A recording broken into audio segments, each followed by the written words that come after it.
പുതുവെള്ളത്തിൽ ഊത്ത മീനുകൾ തുള്ളിച്ചാടി കളിക്കുന്നത് പോലെ കേരളത്തിലെ പെൻഷൻകാർ ആനന്ദസാഗരത്തിൽ ആറാടുകയാണെന്നാണ് നമ്മുടെ വാസവൻ മന്ത്രി പറഞ്ഞത് വാസവൻ സഖാവായതുകൊണ്ട് അത് ശരിയാവാനാണ് സാധ്യത. ശരിയല്ലാത്ത കാര്യങ്ങളൊന്നും അദ്ദേഹം പറയാറില്ല. നമ്മളാരും അത് കണ്ടിട്ടുണ്ടാവില്ല, പക്ഷെ അദ്ദേഹം തീർച്ചയായും കണ്ടു കാണും. അതുകൊണ്ടാണല്ലോ പറയുന്നത്. പക്ഷെ നമ്മൾ വേറെ ചില സന്തോഷ പ്രകടനങ്ങൾ കണ്ടുകൊണ്ടിരിക്കുകയാണല്ലോ. അത് MN സ്മാരകത്തിലും ജനയുഗം പത്രത്തിന്റെ പേജുകളിലൊക്കെയാ. അതൊരു പ്രത്യേക രീതിയിലാ. ഒരു പുതിയ തരം ആക്ഷൻ എന്ന് വേണമെങ്കിൽ നമുക്ക് അതിനെ വിശേഷിപ്പിക്കാവുന്നതേ ഉള്ളൂ. തോറ്റമ്പി കിടക്കുന്നവരോട് സോറി പറയുക, ഖേദം പ്രകടിപ്പിക്കുക, ക്ഷമാപണം നടത്തുക, ഇതൊക്കെയാണ് ആ സന്തോഷ പ്രകടനത്തിന്റെ രീതി. ഇതിനൊരു പ്രത്യേക സുഖമുണ്ട് കേട്ടോ. നമുക്ക് മാന്യത നടിക്കുകയും ചെയ്യാം, ഉള്ളാലെ നല്ലതുപോലെ ചിരിക്കുകയും ചെയ്യാം. അതാണ് ഇതിന്റെ ഒരു പ്രത്യേകത. നമ്മുടെ ശിവൻകുട്ടി മന്ത്രി, വിദ്യാഭ്യാസ മന്ത്രി, അദ്ദേഹം എന്തൊക്കെ പ്രകടനങ്ങളാണ് ഈ വിവാദകാലത്ത് പറഞ്ഞുകൊണ്ടിരുന്നത്. പണ്ടൊക്കെ അദ്ദേഹം പറഞ്ഞിരുന്നത് കേരളം ഇനി കടലിൽ താണു പോയാലും ഞങ്ങൾ ഈ PM ശ്രീ പദ്ധതി നടപ്പാക്കുകയായിരുന്ന. പിന്നെ അത് മാറ്റി. പിണറായി വിജയൻ ഡൽഹിയിൽ പോയിട്ട് വന്നപ്പോൾ പറഞ്ഞു നമുക്കതങ്ങ് ഒപ്പിടാൻ ശിവൻകുട്ടി എന്ന് പറഞ്ഞു. പിന്നെ സഖാവ് പറഞ്ഞാൽ പിന്നെന്താ, ഒപ്പിടണമെങ്കിൽ ഒപ്പിടാം. പിന്നെ ചോദിച്ചു ഈ PM ശ്രീ പദ്ധതിക്ക് എന്താ പ്രശ്നം, ഇതൊക്കെ BJPയുടെ അജണ്ടയാണ്, നിങ്ങളോട് ആരാ പറഞ്ഞത് എന്നൊക്കെ പറഞ്ഞ് അങ്ങനെ മൂച്ചു പിടിച്ച് നിന്നതാ, മസിലൊക്കെ കാട്ടി നിന്നതാ. പക്ഷെ അവസാനം എന്താ സംഭവിച്ചത്? ഇത് മരവിപ്പിക്കുകയാണെന്നും പറഞ്ഞ് കേന്ദ്രത്തിന് കത്തെഴുതേണ്ടി വന്നു. ഈ കരാർ ഒപ്പുവെച്ചത് സെക്രട്ടറിമാര് തമ്മിലാ. ഇപ്പൊ ഇത് മരവിപ്പിക്കുന്നത് മന്ത്രിസഭാ യോഗം തീരുമാനമെടുത്ത് അത് അറിയിക്കുക കേന്ദ്രത്തെ. വലിയ ക്ഷീണമായി പോയില്ലയോ? പക്ഷെ അദ്ദേഹം വളരെ വൈകാരികമായ സ്റ്റൈലിലാണ് അതിനോട് പ്രതികരിച്ചത്. പറഞ്ഞല്ലോ, ഇതിലെല്ലാം നല്ല പുതിയ നവീനമായ ആശയങ്ങൾ നമുക്ക് കാണാൻ പറ്റുന്നുണ്ട്. ഈ സന്തോഷം പ്രകടിപ്പിക്കാൻ മാപ്പ് പറച്ചില്, ഖേദം പറച്ചില്, അതുപോലെ പരാജയത്തിന്റെ ക്ഷീണം മറച്ചു വയ്ക്കാൻ ഈ വൈകാരികമായ ഒരു അപ്രോച്ച്, ഇമോഷണൽ അപ്രോച്ച്, അതായത് CPIയോട് പെരുത്ത പരിഭവം, അത് പ്രകടിപ്പിക്കുക. ഈ വിവാദം അങ്ങനെ കത്തി നിൽക്കുന്ന കാലത്തെ ഇതെങ്ങനെയെങ്കിലും ഒന്ന് തീർക്കണമല്ലോ. വിദ്യാഭ്യാസ മന്ത്രി നമ്മുടെ ശിവൻകുട്ടി അണ്ണനാണല്ലോ. അണ്ണൻ നേരെ MN സ്മാരകത്തിലോട്ട് ഒരു ദിവസം വെച്ചുപിടിച്ചു. CPIയുടെ സംസ്ഥാന കമ്മിറ്റി ആഫീസ്. അവിടെ ചെന്ന് ബിനോയ് വിശ്വമായി ചില ചർച്ചകളൊക്കെ നടത്തി. ആ കൂട്ടത്തിൽ മന്ത്രി അനിൽ ഉണ്ടായിരുന്നു, CPIയുടെ മന്ത്രി GR അനിൽ, അദ്ദേഹം ഉണ്ടായിരുന്നു. പിന്നീട് പുറത്തിറങ്ങിയിട്ട് ഈ രണ്ടുപേരുടെയും തോളിൽ കൈയിട്ടുകൊണ്ട് ഫോട്ടോയ്ക്ക് പോസ്റ്റ് ചെയ്യുകയും ഒക്കെ ചെയ്തു. അത് കഴിഞ്ഞപ്പോൾ നമ്മുടെ മന്ത്രി GR അനിൽ അദ്ദേഹം എന്താ പറഞ്ഞെന്നറിയാമോ? ഏതോ പത്രക്കാർ ചോദിച്ചു, മാപ്രകള് അവന്മാര് കുഴപ്പമുണ്ടാക്കാൻ വേണ്ടി കച്ചകെട്ടി ഇറങ്ങിയിരിക്കുകയാണല്ലോ, കിട്ടുന്ന അവസരങ്ങളൊക്കെ അതിനുപയോഗിക്കുമല്ലോ. അവരാരോ ചോദിച്ചു ഈ ശിവൻകുട്ടിയണ്ണൻ CPI ആഫീസിൽ വന്നതിനെ കുറിച്ച്. ഉടനെ GR അനിൽ പറഞ്ഞു, ചേടാ ഒരാൾ നമ്മുടെ ആഫീസിലേക്ക് വരുന്നു എന്ന് പറഞ്ഞാല് വരണ്ട എന്ന് പറയാൻ പറ്റുമോ? എന്ന് വെച്ചാൽ അങ്ങനെയാണ് ശിവൻകുട്ടി വന്നതെന്ന്, വിളിച്ചിട്ടല്ലെന്ന്. ഞങ്ങൾ അദ്ദേഹത്തെ വിളിച്ച് ആദരിച്ച് ഇവിടെ കൊണ്ടിരുത്തിയതല്ലെന്നാ പറഞ്ഞതിന്റെ പച്ച മലയാളം. അത് ശിവൻകുട്ടിയാണ് ഭയങ്കര സങ്കടമായി പോയി. 40-40 വർഷമായിട്ട് അനിലും അദ്ദേഹമൊക്കെ ഒന്നിച്ച് സഹകരിച്ച് പ്രവർത്തിക്കുന്നല്ലോ ഈ തിരുവനന്തപുരത്ത്. ആ അനിൽ അത് പറഞ്ഞതില് വലിയ സങ്കടമായി പോയി. അതാ പറഞ്ഞത്, എങ്ങാണ്ട് കിടന്ന ഒരുത്തൻ വന്നു എന്ന മട്ടില് അനിൽ പറഞ്ഞെന്ന്. സത്യം പറഞ്ഞാല് ശിവൻകുട്ടിയണ്ണന്റെ ആ വാക്കുകൾ കേട്ടപ്പോഴേ നമുക്ക് എല്ലാവർക്കും സങ്കടം തോന്നി. നിഷ്കളങ്കനായ ഒരാളാണല്ലോ നമ്മുടെ ശിവൻകുട്ടി. അദ്ദേഹം നിഷ്കളങ്കമായിട്ട് തന്നെ ആയിരിക്കുമല്ലോ CPIയുടെ ആഫീസിൽ പോയത്. അതിന് ഇങ്ങനെ പറയരുതായിരുന്നു. എവിടോ കിടന്ന ഒരുത്തൻ വന്ന പോലെയാണ് ഞാൻ CPI ആഫീസിൽ ചെന്നതെന്നാണ് അനിൽ മന്ത്രി പറഞ്ഞത്. അത് വലിയ വിഷമമായി പോയി. അതുപോലെ വേറെയും സങ്കടമുണ്ട് അദ്ദേഹത്തിന്. അദ്ദേഹത്തിന്റെ ദേശീയ ജനറൽ സെക്രട്ടറി നമ്മുടെ MA ബേബിച്ചായനെ കുറിച്ച് ആ പ്രകാശ് ബാബു എന്താ പറഞ്ഞത്? നിസ്സഹായനാണെന്ന്, അദ്ദേഹത്തെ കൊണ്ടൊന്നും സാധിക്കുകയെന്ന്. ചേട്ടാ, ഞങ്ങളുടെ ജനറൽ സെക്രട്ടറി അല്ലയോ, ദേശീയ ജനറൽ സെക്രട്ടറി, അദ്ദേഹത്തെ കുറിച്ചൊക്കെ ഇങ്ങനെ പറയാമോ? നിസ്സഹായനാണെന്നൊക്കെ പറയാമോ?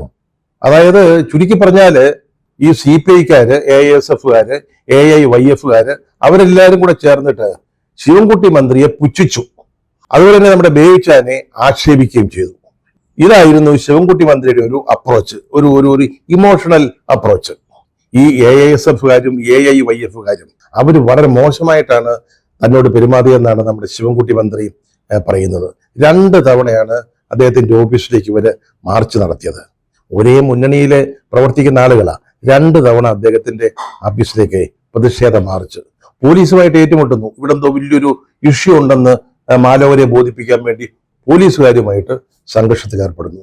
ശിവൻകുട്ടി മന്ത്രിയുടെ കോലം കത്തിച്ചെന്നേ, മറ്റെന്തുമായിക്കോട്ടെ, നമ്മുടെ മന്ത്രിയുടെ കോലം, വിദ്യാഭ്യാസ മന്ത്രിയുടെ കോലം അവർ കത്തിച്ചെന്ന്.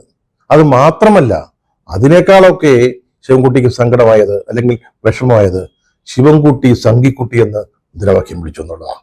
സത്യം പറഞ്ഞാൽ CPIയുടെ ചെറുപ്പക്കാരി ASFും AAYFും അങ്ങനെയൊന്നും ചെയ്യാൻ പാടില്ലായിരുന്നു. അവർക്ക് മുന്നണി മര്യാദകൾ അറിയത്തില്ലെന്നേ. ഒരു മുന്നണിയിൽ നമ്മൾ ഒന്നിച്ചു നിൽക്കുമ്പം പരസ്പരം ചർച്ച ചെയ്തും സഹകരിച്ചും ഒന്നിച്ച് തീരുമാനമെടുത്തും അല്ലയോ മുന്നോട്ട് പോകേണ്ടത്. ഞങ്ങൾ ഈ PM-ശ്രീ പദ്ധതിയിൽ ഒപ്പിട്ടു എന്നുള്ളത് ശരിയാ. അത് CPIയോട് ആലോചിച്ചില്ല എന്ന് പറയുന്നത് ശരിയാ. മറ്റു ഘടകകക്ഷികളോട് ആരോടും ആലോചിച്ചിട്ടില്ല. ഞങ്ങളുടെ മന്ത്രിമാരോട് പോലും പറഞ്ഞിട്ടില്ല. CPM-ന്റെ സെക്രട്ടേറിയറ്റ് ഇതറിഞ്ഞിട്ടില്ല. എന്തിന് ഞങ്ങളുടെ ജനറൽ സെക്രട്ടറി വേവിച്ചാൻ പോലും ഇതറിഞ്ഞിട്ടില്ല. ഇടതുപക്ഷം വിദ്യാഭ്യാസ രംഗത്തെ സംഘീവൽക്കരണത്തിനെതിരായിട്ട് ശക്തമായിട്ട് നിലകൊള്ളുക, അതവരുടെ പ്രഖ്യാപിത നയമാണ്. പക്ഷേ BJPയുടെ നേതൃത്വത്തിലുള്ള കേന്ദ്ര സർക്കാർ ഇതിൽ ഒപ്പുവെക്കണമെന്ന് നിർബന്ധിക്കുമ്പോൾ നമുക്ക് എന്ത് ചെയ്യാൻ പറ്റും? ഒപ്പുവെക്കാതിരിക്കാൻ പറ്റുമോ? ഒപ്പുവെച്ചിൽ വേറെ പ്രശ്നങ്ങളുണ്ട്. ലാവ്ലിൻ കേസുണ്ട്, എക്സാലോജിക്കിന്റെ കേസ് അങ്ങനെ കിടക്കുകയാണ്. പിന്നെ മകനെതിരായിട്ട് ED ഇറക്കിയ ഒരു സമൻസ് അവിടെ കിടക്കുന്നു. ഇതൊക്കെ എങ്ങനെ നിൽക്കും? ഇതൊക്കെ ചൂണ്ടിക്കാണിച്ചുകൊണ്ട് ഇതിൽ ഒപ്പിടാൻ പറഞ്ഞാൽ പിന്നെ എന്നാ ചെയ്യാനാ? വേറെ എന്തെങ്കിലും വഴിയുണ്ടോ? അങ്ങനെയല്ലോ ഞങ്ങൾ ഒപ്പിട്ടത്. നിങ്ങൾ വേണമെങ്കിൽ ഇത് മുന്നണി മര്യാദകൾ ലംഘിച്ചു എന്നൊക്കെ പറയാം. ഞങ്ങളങ്ങനെ മുന്നണി മര്യാദകളൊന്നും ലംഘിച്ചിട്ടില്ല. ഞങ്ങളാണ് ഈ മുന്നണി നയിക്കുന്നതും കൊണ്ടു നടക്കുന്നതും. ഞങ്ങൾക്ക് ഇങ്ങനെയൊക്കെ ചെയ്യാം. നിങ്ങളോട് ചർച്ച ചെയ്യാതെ അല്ലെങ്കിൽ ഇടതുപക്ഷം മുന്നണി ചർച്ച ചെയ്യാതെ മന്ത്രിസഭയിൽ ആലോചിക്കാതെ ഞങ്ങൾക്ക് ഇത് ചെയ്യാൻ പറ്റും. പക്ഷേ AAYFും AISFും ഇങ്ങനെയൊക്കെ ചെയ്യാമോ? മുന്നണി മര്യാദ കാറ്റിൽ പറത്തിക്കൊണ്ട് എന്റെ വീട്ടിലേക്ക് പ്രതിഷേധ മാർച്ച്, സംഘിക്കുട്ടി എന്ന് വിളിക്കുക, അതുപോലെ തന്നെ കോലം കത്തിക്കുക, ഇതൊക്കെ വളരെ വളരെ തെറ്റായി. എന്നെ വല്ലാതെ വിഷമിപ്പിച്ചു, സങ്കടം തോന്നിപ്പോയി. അത് മാത്രമാണോ? അവിടെ ABVPയുടെ നേതാക്കളുമായിട്ട് കുശലം പറഞ്ഞ് വെടി പറഞ്ഞിരിക്കുമ്പോഴാ ഇവര് പ്രതിഷേധ പ്രകടനമായിട്ട് വരുന്നത്. ASFുകാര് ശരിയാണോ അത്? പിന്നെ മറ്റൊരു പ്രധാനപ്പെട്ട കാര്യമുണ്ട്. ഇങ്ങനെ മന്ത്രിമാരുടെ വീടുകളിലേക്കും ഓഫീസിലേക്കും മാർച്ച് ചെയ്യുക, കോലം കത്തിക്കുക, വണ്ടി തടയുക, ട്രാൻസ്പോർട്ട് ബസ്സിന് തീ വെക്കുക, ഇതൊന്നും നിങ്ങൾക്ക് പറഞ്ഞിട്ടുള്ള കാര്യമല്ല. അത് SFIക്കും DYFIക്കും മാത്രം പറഞ്ഞിട്ടുള്ള കാര്യങ്ങളാ. അവർക്കതിനുള്ള സ്വാതന്ത്ര്യമുണ്ട്, അവർക്കതൊക്കെ ചെയ്യാം. എവിടെയെങ്കിലും CPIയുടെ ഒരു മന്ത്രിയുടെ ഓഫീസിലേക്ക് അവർ മാർച്ച് ചെയ്യും.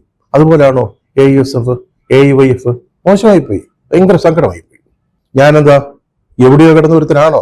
ഞാനൊരു മന്ത്രിയല്ലേ. ഇവിടെ റോസ് ഹൗസിലാ താമസിക്കുന്നതെന്ന് ഈ അനിൽ മന്ത്രിക്ക് അറിയാൻ മേലായിട്ടാണോ? പിന്നെ എന്തിനാണ് അങ്ങനെ പറഞ്ഞത്? മോശമല്ലയോ? ഒരു മന്ത്രി അങ്ങനെ പറയാമോ? ഒരു സഹമന്ത്രിയോട് ഇങ്ങനെയൊക്കെയാണോ പെരുമാറുന്നത്? പുച്ഛിക്കാമോ? പിന്നെ ASFുകാർക്കും AYFുകാർക്കും ശിവൻകുട്ടിയെ സംഘിക്കുട്ടി എന്നല്ലാതെ എങ്ങനെ വിളിക്കാൻ പറ്റുക? അത് വേറൊരു വിഷയമാണ് കേട്ടോ. അവരുടെ കാഴ്ചപ്പാടിലൂടെ നോക്കുമ്പോഴേ അവര് പറഞ്ഞതും ശരിയാ. അതായത് ഇടതുമുന്നണിയുടെ പ്രഖ്യാപിത നയത്തിനെതിരായിട്ട് വിദ്യാഭ്യാസ രംഗത്തെ കാവ്യവൽക്കരണത്തിന് ഉതകുന്ന രീതിയിലുള്ള ഒരു പദ്ധതി അത് കേരളത്തിൽ നടപ്പാക്കാൻ സമ്മതിച്ചുകൊണ്ടൊരു കരാർ ഒപ്പുവയ്ക്കുക എന്ന് പറഞ്ഞാൽ അതിന്റെ അർത്ഥം എന്തുവാ? അത് ഇടതുപക്ഷത്തിന് ചോദിച്ചൊരു കാര്യമല്ലല്ലോ. അപ്പൊ പിന്നെ അത് ചെയ്ത ആളിനെ ഞങ്ങൾ എന്തുവാ വിളിക്കേണ്ടത്? തീരെ വിപ്ലവകാരി എന്ന് പറയാൻ പറ്റുമോ? അവരെ നമ്മൾ സംഘിക്കുട്ടിയെ തന്നെ വിളിക്കും. അതുകൊണ്ടാണ് വിളിച്ചത്. പിന്നെ മന്ത്രി അനിൽ പറഞ്ഞതിൽ എന്താ ഇത്ര തെറ്റ്? അന്നത്തെ ഞങ്ങളുടെ അവസ്ഥ എന്തുവാ? CPIയുടെ വീണുതല്ലോ കിടക്കുന്നു എന്ന മട്ടില് ഞങ്ങൾ ആകപ്പാടെ അടിഞ്ഞു കിടക്കുക. അന്നേരമാണ് ഈ മന്ത്രി ഞങ്ങളുടെ ഓഫീസിലോട്ട് വരുന്നത്. ഞങ്ങളാരും വിളിച്ചതല്ല, വന്നൊന്ന് ചർച്ച ചെയ്യാമെന്ന് പറഞ്ഞിട്ടല്ല. അദ്ദേഹം നേരെ കയറി വരിക. പിന്നെ ഞങ്ങൾക്ക് വരണ്ടാന്ന് പറയാൻ പറ്റുമോ? വാതുക്കെന്ന് പുള്ളിയെ തിരിച്ചുവിടാൻ പറ്റുമോ? കയറ്റിയെടുത്തത് ഞങ്ങളുടെ ഒരു മാന്യത. നിങ്ങളാണ് അങ്ങനെ ചെയ്യുമോ? ഞങ്ങളുടെ മന്ത്രിമാർ ഈ ഒരു സിറ്റുവേഷനിൽ AKSലോട്ട് ചെയ്താൽ എന്തായിരിക്കും അവർക്ക് നേരിടുക? ഞങ്ങൾ അതൊന്നും ചെയ്തില്ലല്ലോ, കയറ്റിയിരുത്തി. അത് ഞങ്ങളുടെ മര്യാദ, മാന്യത. അതുപോലെ തന്നെ എല്ലാം കഴിഞ്ഞ് പുറത്തിറങ്ങിയപ്പോൾ ബിനോയ് വിശ്വത്തിന്റെയും മന്ത്രി അനിലിന്റെയും തോളയിൽ കൈയിട്ടൊരു പടം എടുത്തു. അതിന് നിന്ന് കൊടുത്തത് ഞങ്ങളുടെ ഏറ്റവും വലിയ മര്യാദയാ, അല്ലേ? മന്ത്രി ഇത്രയും ചോദിച്ചുള്ളൂ, ഓഫീസിലോട്ടൊന്ന് വന്നോട്ടെ എന്ന് ചോദിക്കുമ്പോ വരണ്ട എന്ന് പറയാൻ പറ്റുമോ എന്ന് ചോദിച്ചുള്ളൂ. അത്രയെങ്കിലും പറഞ്ഞില്ലെങ്കിലേ ഞങ്ങളുടെ പ്രവർത്തകര് ഞങ്ങളെ കടലാവണക്കിന്റെ കമ്പൊടിച്ച് ഞങ്ങളെ തല്ലും. അത്രയെങ്കിലും പറഞ്ഞില്ലെങ്കിൽ. പിന്നെ ബേബി സഖാവിനെ കുറിച്ച് പറഞ്ഞത്, നിസ്സഹായനെ പിന്നെ പ്രകാശ് ബാബു വേറെന്തോ വിളിക്കുക. പ്രകാശ് ബാബു ആയതുകൊണ്ട് അദ്ദേഹത്തെ ഒരു സഹായി എന്ന് പറയാൻ പറ്റുമോ? അല്ലെങ്കിൽ അദ്ദേഹം വളരെ ധീരനാണെന്ന് പറയാൻ പറ്റുമോ? അഭിപ്രായ സ്ഥിരതയുള്ള ആളാണെന്ന് പറയാൻ പറ്റുമോ? അതുകൊണ്ട് വിളിച്ചു പോയതാ. വിളിച്ചതിനൊരു പ്രയോജനം ഉണ്ടായി. വേവിച്ചതിന്റെ ഈഗോയ്ക്കൊരു ഇളക്കം പറ്റി. അതുകൊണ്ടല്ലയോ അദ്ദേഹം വളരെ സജീവമായിട്ട് അങ്ങ് നിന്നത് ഈ പ്രശ്നം പരിഹരിക്കാൻ. പ്രശ്നം പരിഹരിക്കുക എന്ന് പറഞ്ഞാൽ CPM എടുത്ത അല്ലെങ്കിൽ മുഖ്യമന്ത്രിയും മന്ത്രി ശിവൻകുട്ടിയും കൂടെ എടുത്ത ഒരു തീരുമാനം മരവിപ്പിക്കാനുള്ള ഒരു അവസ്ഥയിലേക്ക് കാര്യങ്ങളെ കൊണ്ടെത്തിച്ചത് അതുകൊണ്ടാണെന്നാണ് ഞങ്ങൾ വിശ്വസിക്കുന്നത്. പിന്നെ MN സ്മാരകത്തിൽ നിന്ന് ഒരു സോറി പറച്ചിലിന്റെയും ക്ഷമാപണത്തിന്റെയും ഖേദപ്രകടനത്തിന്റെയും പാൽക്കടല് അങ്ങോട്ട് ഒഴുകുകയായിരുന്നു. അത് ഞങ്ങളുടെ ഒരു സന്തോഷ പ്രകടനമായിരുന്നു. അത് കണ്ടവർക്കും കേട്ടവർക്കും മനസ്സിലാകും. വീണ് കിടക്കുന്നവരുടെ മുമ്പിലെ താഴ്ന്നു നിൽക്കുന്നതാണല്ലോ ഒരു മര്യാദ. അത് മാത്രമല്ല, ഞങ്ങൾ ഉദ്ദേശിച്ച കാര്യം നടന്നു. പിന്നെ മാപ്പോ ഖേദപ്രകടനമോ സോറിയോ എന്തായാലും എന്താ കുഴപ്പം? ഖേദപ്രകടനം മാത്രമല്ല, നമ്മുടെ പ്രകാശ് ബാബു ജനയുഗത്തില് നീട്ടിയൊരു ലേഖനവും അങ്ങ് കാച്ചി. അതും പോരാഞ്ഞിട്ട് നമ്മുടെ മന്ത്രി അനില് എന്തെങ്കിലും വിഷമുണ്ടെങ്കിൽ നമുക്ക് പറഞ്ഞു തീർക്കാം എന്ന് ശിവൻകുട്ടിയെ ആശ്വസിപ്പിക്കാൻ 2 വാചകം പറയുകയും ചെയ്തു. ASFന്റെയും AIFന്റെയും നേതാക്കള് അവര് പറഞ്ഞു, സാറേ അന്നത്തെ ആ വൈകാരികമായ അന്തരീക്ഷത്തിൽ എന്തെങ്കിലും പറഞ്ഞിട്ടുണ്ടെങ്കിൽ ശിവൻകുട്ടി സാറേ ക്ഷമിക്കേ, ഞങ്ങളൊന്നും അങ്ങനെ ഉദ്ദേശിച്ച് പറഞ്ഞതല്ല, ഞങ്ങളതിൽ ഖേദിക്കുന്നു എന്ന് പിള്ളേര് സെറ്റും അങ്ങ് പറഞ്ഞു. അതോടെ സർവം മംഗളമായിട്ട് തീർന്നു. പക്ഷെ ഇതിനിടയ്ക്ക് ഒരാളുടെ ശബ്ദം അല്ലെങ്കിൽ സാന്നിധ്യം വല്ലാതെ മിസ്സായി തോന്നി. നമ്മുടെ MV ഗോവിന്ദൻ മാർക്സ് CPMന്റെ സംസ്ഥാന ജനറൽ സെക്രട്ടറി ഈ PM കരാരെ മറയിപ്പിക്കാൻ തീരുമാനിച്ചതിന് ശേഷം അദ്ദേഹത്തിന്റെ ശബ്ദം എവിടെയും കേട്ടതായിട്ട് ഓർക്കുന്നില്ല. പത്രങ്ങളിലൊക്കെ ഒന്ന് പരതി നോക്കി, യൂട്യൂബിൽ വന്ന വിഷ്വൽസ് ഒക്കെ നോക്കി, അതിലൊന്നും അദ്ദേഹത്തിന്റെ എന്തെങ്കിലും ഒരു അഭിപ്രായ പ്രകടനം കണ്ടില്ല. ഉണ്ടായില്ല എന്ന് തീർത്ത് പറയുന്നില്ല, പക്ഷെ കണ്ടില്ല. എല്ലായിടത്തും അന്വേഷിച്ചു, പക്ഷെ കണ്ടില്ല. ഒരുപക്ഷെ ഇതൊന്നും ഒരു സാധാരണ കാര്യമല്ലല്ലോ. മാർക്സിയൻ ചിന്തയുടെ അടിസ്ഥാനത്തിൽ ഇതിനെ അപഗ്രഥിച്ച് നമ്മളെ നിഗമനങ്ങളിൽ എത്തേണ്ടതുണ്ട്. അതിന് കുറച്ച് സമയമെടുക്കും. അതുകൊണ്ടായിരിക്കും അത് ഉണ്ടാവാത്തതെന്നാണ് കരുതുന്നത്. ചിലപ്പോൾ ഇന്നോ അല്ലെങ്കിൽ നാളെയോ അദ്ദേഹത്തിന്റെ പണ്ഡിതോചിതമായ അഭിപ്രായം ഉണ്ടായേക്കാം. കുറേയേറെ പ്രഖ്യാപനങ്ങളും വാഗ്ദാനങ്ങളും നൽകിയിട്ട് പുളുപടിക്കുന്ന നമ്മുടെ മന്ത്രിമാരെ കാണുമ്പോൾ ചിരിക്കണോ കരയണോ എന്നാണ് തോന്നുക. 10,000 കോടി രൂപയുടെ പുതിയ പദ്ധതികളാണ് പ്രഖ്യാപിച്ചിരിക്കുന്നത്, പല പല കാര്യങ്ങൾ. അത് കേട്ടിട്ടാണല്ലോ ഈ പെൻഷൻകാര് പുതുവെള്ളത്തിലെ ഊത്തമീനിനെ പോലെ തുള്ളിച്ചാടി കളിക്കുന്നതായിട്ട് നമ്മുടെ വാസവൻ മന്ത്രിക്ക് തോന്നിയത്. ഇതിനൊക്കെ പണം എവിടാണ് എന്ന് ചോദിച്ചാൽ അതിന് മറുപടിയില്ല. അതിന് ബാലഗോപാല് പറയുന്ന വിശദീകരണം എന്താണെന്ന് ചോദിച്ചാൽ, ഞങ്ങള് ചെയ്യാൻ പറ്റുന്നതേ പറയൂ, പറയുന്നത് ചെയ്യും. എവിടുന്ന സഖാവ് ഈ ദമ്പിടി എവിടുന്ന് കിട്ടും? അതിനെപ്പറ്റി ചോദിച്ചാൽ യാതൊരു മറുപടിയുമില്ല. അദ്ദേഹം ഇന്നലെ പറഞ്ഞ ഒരു വളരെ പ്രധാനപ്പെട്ട വിഷയം, ഈ ക്ഷേമ പെൻഷൻ, സ്ത്രീ രക്ഷാ പെൻഷൻ, സ്കോളർഷിപ്പുകൾ, ഈ വകയിൽ ഓരോ വീട്ടിലും മിനിമം 6,000 മുതൽ 7,000 വരെ രൂപ എത്തുമെന്ന പ്രതിമാസം. ഖജനാവിൽ കാശില്ല, അത് വേറെ കാര്യം, പറയാൻ എന്നും പറയാമല്ലോ. അദ്ദേഹം പറയുന്നത് 6,000 മുതൽ 7,000 വരെ രൂപ ഓരോ വീട്ടിലും എത്തുമെന്ന. അദ്ദേഹം ഒരു ഗണിതശാസ്ത്രജ്ഞൻ കൂടി ആയതുകൊണ്ട് പറയുന്നത് ശരിയായിരിക്കാം, അല്ലെന്ന് പറയാൻ നമ്മളാരാ? ഇങ്ങനെയാണെങ്കിൽ ബാലഗോപാൽജി, നമുക്കൊരു കാര്യം ചെയ്താലോ? ഏപ്രിൽ മെയ്യിലേക്ക് ഇവിടെ തെരഞ്ഞെടുപ്പ് നടക്കുക. അപ്പോൾ ഒരു ഫെബ്രുവരി മാർച്ച് ആകുമ്പോഴത്തേക്ക് നമ്മുടെ സംസ്ഥാനം കേരളം സമ്പന്നർ മാത്രമുള്ള ഒരു സംസ്ഥാനമായിട്ട് അങ്ങ് പ്രഖ്യാപിച്ചാലോ? 7,000 6,000 രൂപ ഇനി വരിക. പിന്നെ അവരുടെ വരുമാനം വേറെ ഉണ്ടല്ലോ. അങ്ങനെയാണെങ്കിൽ നമ്മുടെ ഈ കൊച്ചു കേരളത്തിലെ മുഴുവൻ ആളുകളും സമ്പന്നരായി മാറും. അങ്ങനെ ഒരു പ്രഖ്യാപനം നടത്തുന്നതിനെ പറ്റി അടുത്ത മന്ത്രിസഭാ യോഗത്തിൽ ഒരു സജഷൻ വയ്ക്കാവുന്നതാണ്.